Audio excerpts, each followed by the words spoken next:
Hello everyone, today is 15th of February, Thursday. Now it's 12 o'clock, middle of the day by Moscow time. I'm Levan Gudadze and this is my first update for the day in which I will share all the main news that are making headlines in Russian media outlets and Russian language pages on different internet platforms. There are quite a few very significant developments and news that I like to share with you for this moment, but before I start, if you are watching this update on YouTube, let me remind you that I have a channel also on Rumble, and I will be immensely grateful if you will consider to subscribe to my Rumble channel and watch my videos on Rumble, not just on YouTube, but on Rumble.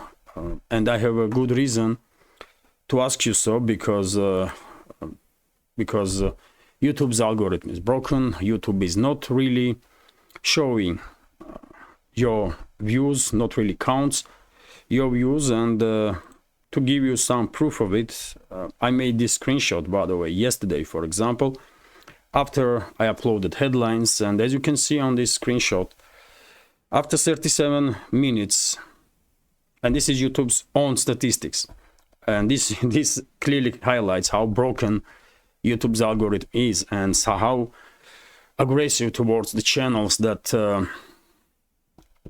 are not going are not in line with the Western propaganda. Just look at this. YouTube itself shows 328 likes after 37 minutes and just 322 views. So I have more likes, according to YouTube's own statistics, more likes than I have views. And this was 37 minutes after I uploaded video, and which is, by the way, 100%. More than 100% of likes when it comes to view like ratio, which is crazy. This is clearly evidence that YouTube's algorithm is broken. And after 3 hours, I make this screenshot here. It's the same headline, yesterday's headline, and as you can see, 501 like after 3 hours and only 907 views after 3 hours. So view to like ratio still extremely high, more than 50%, which is yet again abnormal. This is clearly shows that YouTube's algorithm is not really counting views of members of our community, your views, and therefore I will ask you once again to watch my updates on Rumble, if you can, of course. And well, it's not necessary to subscribe to my channel to watch videos. I mean, you can go to Rumble through my links that I share on my Telegram and watch updates that way without subscribing to my channel. But if you can to subscribe, then you're welcome. You're more than welcome, of course. Right now, our community on Rumble is little more than 2,200 members. Okay, I wanted to highlight this topic, by the way, because I really fed up with YouTube, how broken this platform is, how broken algorithm of this platform really is. It's just, it's not right. It's not good, man. It's not supposed to be like that. I believe channels that go in line with the Western propaganda, they have inflated numbers, inflated statistic, artificially, of course. And when it comes to channels like mine that don't go in line with the Western propaganda, well, these channels and my channel in this particular case is in shadow ban, and the algorithm artificially manipulates with the numbers of statistics, and I did provide quite clear evidence of that. Anyway, let's continue with the news now. And first of all, short summary of the situation on Ukrainian battlefield. According to reports from Russian media and Russian military channels, there was no crucial changes on any of the sectors of the front line. Main hotspots are the same as in previous days. Avdiivka, of course, on Donetsk sector of the front line. Also, flanks of Bakhmut, where Russian forces closing into Chisov Yar, Krasny Liman sector is also quite active, but yet again we are talking about local scale military operations, nothing in the larger scale. Therefore, I will continue with the other news, and if you are interested in that detailed informations about local scale skirmishes, of course I will recommend military channels for that. They are providing great volume of news on this topic. And when it comes to additional news, we have information from RIA Novosti that Klitschko, mayor of Kiev, made a statement that there were some explosions. He basically confirmed that there were explosions in Kiev and their defense system was actively working. This morning I shared on my Telegram information that according to a report from a number of sources, last night or early hours of today, Russian armed forces launched missile and drone strikes on military and logistics infrastructure of Kiev regime in the direction of Kiev, Vinnytsia, Dnipropetrovsk, Zaporozhye, Lutsk, Ivano-Frankovsk, Lvov, and some other regions that are controlled by Zelensky's regime for now. So as you can see, quite a large scale missile and drone attacks during the day. Maybe we will learn some more information about exact targets that were attacked by Russian missiles and drones, and of course I will share additional information on my Telegram in the next updates. TASS news agencies report here that NATO member states sign contracts to produce weapons for Kiev regime worth 10 billion US dollars. So yet again, another billions are going into pockets of military industrial complex. No surprises, no surprises. Western ruling class is using this Ukrainian crisis, this proxy war against Russia to enrich, not just to harm Russia as much as they can, but also to enrich themselves and the military industrial complex, and also of course corrupt officials in Europe, in US, in collective West in general. And to continue the topic, this topic of corruption in the West and how huge of money laundering scheme Ukraine had become, TASS news agencies report here that ambassadors of EU member states discussed once again and agreed to allocate 50 billion euro to Kiev regime. This is reported by Financial Times, and now it's only up to European Parliament to make final decision, after which most likely in first days of March, Zelensky's terrorist and murderous regime will begin to receive at least some funds from this 50 billion. Of course, majority of this 50 billion euro eventually will end up yet again in pockets of corrupt EU officials, corrupt Western officials, and on bank accounts of military industrial complex of the US and some European states. TASS news agencies report here that Pisco, press spokesman of Russian President Dmitry Pisco, was asked about this new paranoia that was paranoia operation or scaremongering operation that was launched yesterday by US ruling class and US media about some threats for national security for US. Lawmakers were briefed about this threat to US national security that can destabilize situation in the US. Jake Sullivan, advisor of US president on national security matters, so supposed to do some press conference and explain what they are talking about. But some senators, by the way, are already share information with the media, and already yesterday, CNN and ABC and some other outlets were reporting about this alleged threat for US security, and CNN directly blamed Russia straight away, that it must be Russia one way or another. And later on, other media outlets, so-called media outlets, began reporting that, well, this hysteria around some threats to national security of US is coming from Russia and Russian program to put some nuclear weapons in the space, and this program allegedly is oriented to destroy satellites. We should assume Western satellites. So some crap, man, some nonsense from Star Wars, you know, in Star Wars style.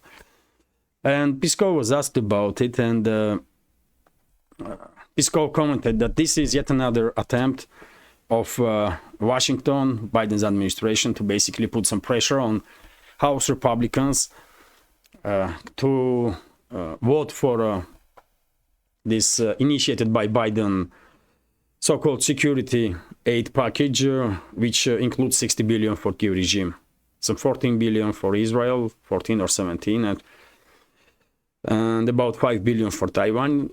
That's Pisco's comment that this is most likely yet another attempt from White House to somehow put some more pressure on House Republicans by demonizing Russia and increasing this hysteria that Russia is coming.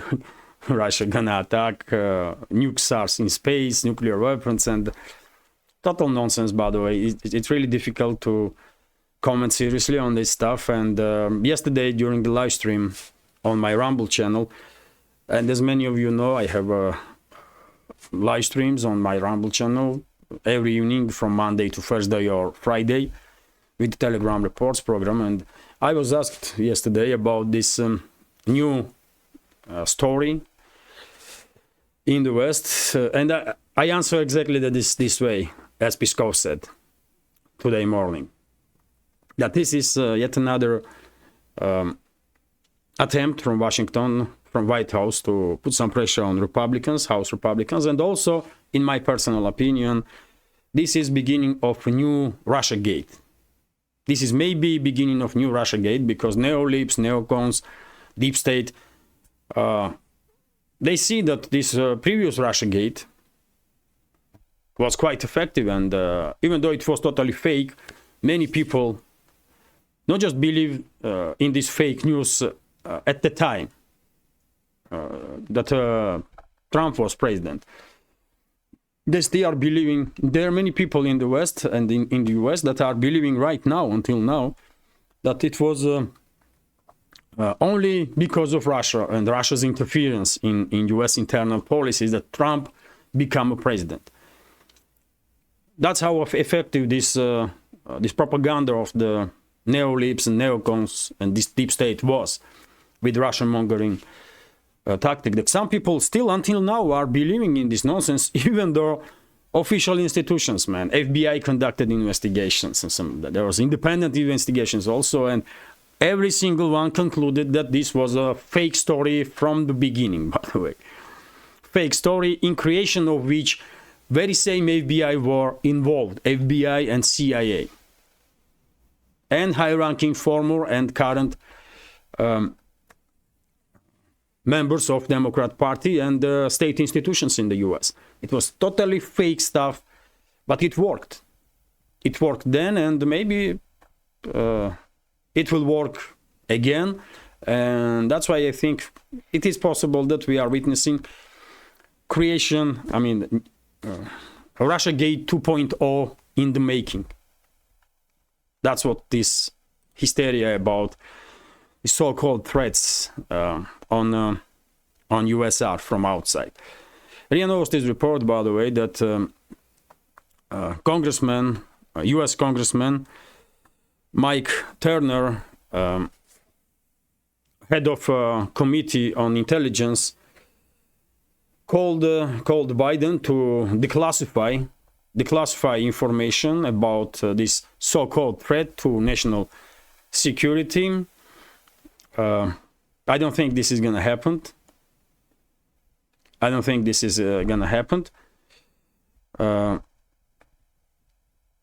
But yet again, topic will be discussed constantly in the media from now and then at least before presidential elections in the US. And they will try to demonize Russia as much as they possibly can. But anyway, let's continue. And unfortunately, some people will buy this stuff, man. Some people in the West will believe in this. If they believe in Russiagate first time, then they will believe any nonsense that they will hear from MSM or these corrupt officials in the West. They will believe just about anything because they are unable for critical thinking, I guess. There are such a people, man, everywhere that are, you know, under heavy influence of propaganda and are unable, just unable to for critical thinking. Anyway, let's continue. RT's report here that Russia should have begun Ukraine operation earlier, according to President of Russian Federation, Putin. So let's read several sentences here. Russia was previously too trusting of its opponents in trying to resolve the long-running Ukrainian crisis through diplomacy and should have resorted to decisive actions earlier, President Vladimir Putin suggested on Wednesday. Following 2014 coup in Kiev, Moscow tried to settle the bloodshed in Donbass by peaceful means, namely the Minsk Accords, which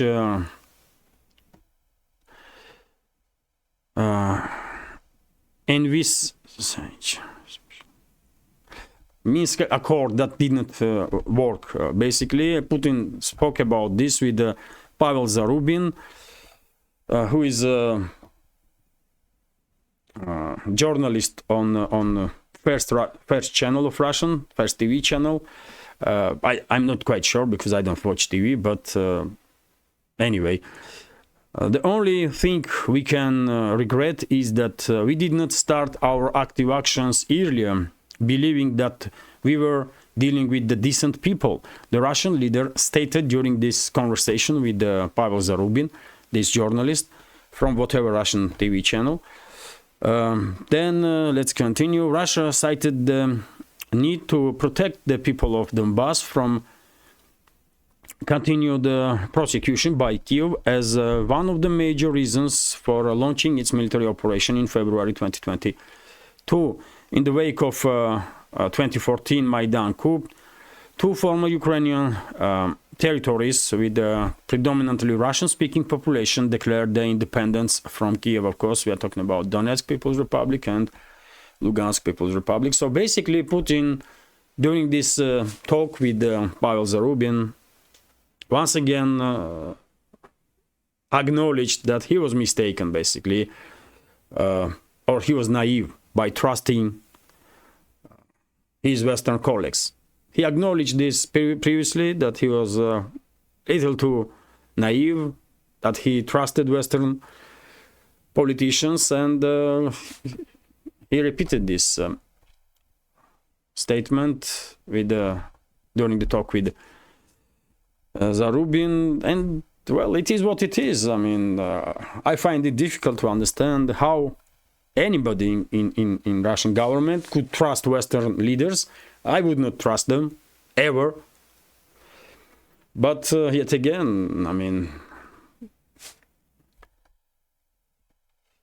we are where we are. RIA Novosti's report that, and this is very strange story, by the way, that many media outlets, independent channels reported that France 24, French state-run media company, according to some reports, this France 24 aired a video in which there was talk about planned attack on Macron when he will visit Ukraine. And according to that report, by the way, Budanov, Ukraine's military intelligence, was behind planned assassination attempt, and they were planning to blame Russia, of course, for this attack. And when I see this information, I remember what I said a few days ago, when this information that President of France will not visit Ukraine broke up. I said straight away that maybe security services of France or secret services had some information that Kyiv regime is planning attack on Macron, then to blame Russia for it. And well, France 24 basically confirmed this in this report. But then what is interesting, by the way, this report was deleted from all the social media that France 24 runs. And more than that, they are stating now, France 24 is stating that they never reported anything like that. When there is the videos are circulating on internet, when you can clearly see people watching on a TV, France 24, with this report. So very dodgy story, very strange story. I don't know what happened, but information itself is quite interesting, because I said exactly that if French secret services and security service of Macron received intelligence that he may be attacked by Kyiv regime, to blame then Russia, of course they will delay visit of Macron into Ukraine. And by the way, same goes for any other high-ranking official that will visit Ukraine. They may become a target for Kyiv regime, exactly for same reason, and they will try to blame Russia. So these high-ranking officials that are making tours and photo sessions in Kyiv with Zelensky and the rest of their mass murderers there in Kyiv, they should think twice, because very same Zelensky, Budanov, and the rest of those terrorists may exterminate them. They may just take them out to blame Russia for it. And I guess Macron was lucky that his security service or French secret services received information and received intelligence and did not allow this idiot that Macron is to visit Ukraine. Just imagine what will happen, by the way, if Macron or any other leader of NATO member state visited Ukraine and then some missile strike happened, some explosion, whatever. I mean, Budanov is a terrorist, isn't it? Head of Ukraine's military intelligence. And Ukraine's armed forces is a terrorist organization and supposed to be designated as a terrorist organization. Same goes for Ukraine's SBU, terrorist organization, that so-called secret service. They already conducted many terrorist attacks. It's documented. So it's not going to be difficult for them to conduct terrorist attack and assassinate any level of high official from the West. They can destroy entire district, by the way, in Kyiv, if they want to. We know many stories when Kyiv regime was launching missiles on territories that Kyiv regime was controlling and killing civilians exactly at the time when high-ranking officials were visiting Ukraine, so that they can blame Russia for this attack and ask for more money and more weapons. And then this story was, of course, debunked. But at the time, of course, that stories were used again by Western ruling class and Western media to demonize Russia even further, when Russia had nothing to do with it. So just imagine, man, what will happen if high-ranking official from the West will be neutralized, let's say in Kyiv or just about anywhere on Kyiv-controlled territory. It may provoke war, isn't it? And one should always keep in mind how First World War started. We all remember, isn't it? It was Zagreb, if I'm not mistaken, when this Erzherzog was assassinated by Serb radical, I will say, and that was formally reason First World War to begin, that took millions and millions of lives. So history may repeat itself, and these high-ranking officials in the West should be very careful while they're visiting Kyiv regime. And by the way, let's see how long it will take before some other high-ranking official from the West will visit Ukraine, because this threat is real. This is serious stuff, and I wouldn't be surprised at all if no Western leader will ever visit Kiev. Let's see. Let's see. RIA Novosti's report that Pashinyan, Prime Minister of Armenia, made statements that he has some worries that full-scale war may be provoked between Azerbaijan and Armenia. What a surprise! What a surprise! This individual is, I mean, very strange one, to put it mildly. Forces that are behind Pashinyan probably were thinking that if Armenia will get rid of Nagorno-Karabakh and the territories that Armenian forces were controlling directly or indirectly in Azerbaijan, then Armenia will have a fast track to move forward towards EU and NATO, when in reality, if you remember, I was saying straight away that, yes, Armenia can get rid of these territories that are occupied in Azerbaijan, but before Armenia will get any closer to EU or NATO, Armenia itself will end up in a military conflict, direct military conflict with Azerbaijan, and will have some territorial issues. And it is true, by the way. It is true. Pashinyan himself claims that Azerbaijani forces are occupying territories in Armenia, around 30 villages.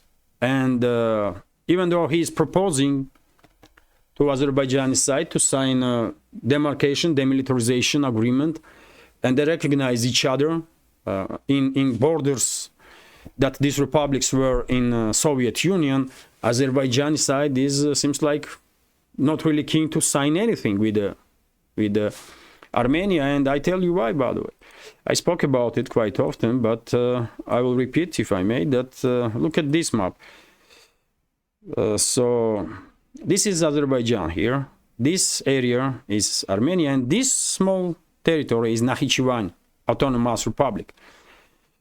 And Nakhichevan is a part of Azerbaijan, but it has no land bridge with Azerbaijan. It's totally cut off from mainland, and it's bordering Turkey, Iran, and Armenia. And I believe Azerbaijan will try to establish land bridge with Nakhichevan. 100%. They will try to do it one way or another. And the only reason why they are not doing it right now, because Armenia is still member of OSCE or ODKB, Organization on Collective Security. That was created by former Soviet republics, including by Russia. Once Armenia will leave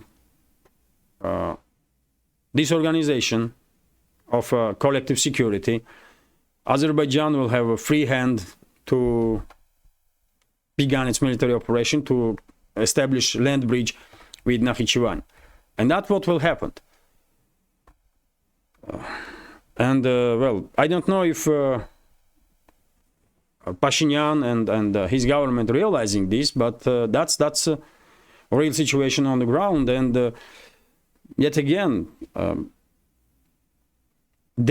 Armenia will leave this organization,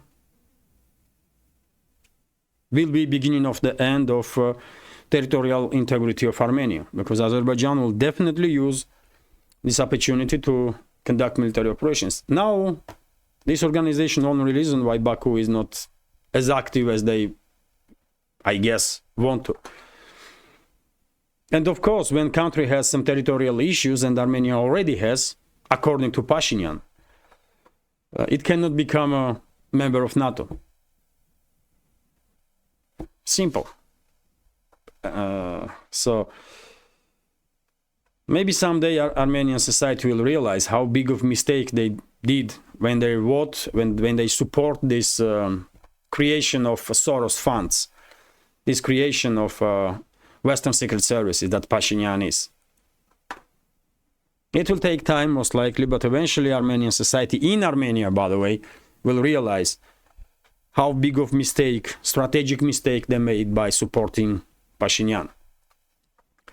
TASS news agencies report that EU plans to add to third package of anti-Russian sanctions some 193 citizens of Russia and some companies, and well, sanctions and these